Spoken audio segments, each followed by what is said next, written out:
Torniamo in Veneto per occuparci ancora della linea ferroviaria della TAV da Trieste a Venezia.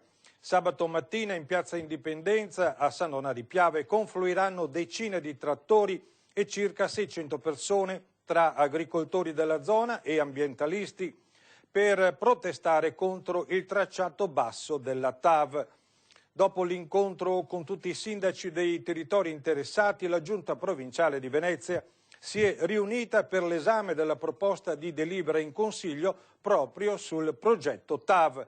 Ecco l'intervista con la Presidente Francesca Zaccariotto. Ritenevamo già in sede di incontro con i sindaci che il portare le osservazioni con delibera e quindi con approvazione in giunta permetteva alla provincia di trasmetterle ufficialmente a tutti gli enti locali interessati al poterle analizzare, integrare e quindi utilizzare.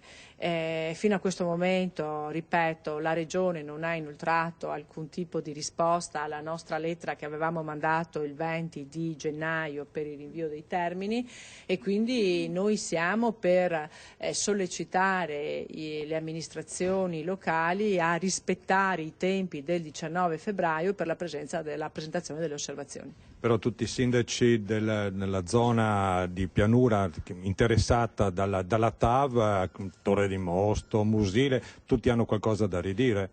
Ma lo si deve dire attraverso due strumenti secondo noi. Uno, le osservazioni che hanno carattere tecnico e per le quali appunto siamo chiamati ad esprimerci in quanto soggetti interessati, no? E quindi sono osservazioni sul piano ambientale, sul piano della viabilità, della mobilità e del trasporto, urbanistico e sul fatto che questo è un territorio su cui si appoggia un tracciato che ha una sua fragilità, voglio dire, legato al fatto che è un'area assolutamente di bonifica.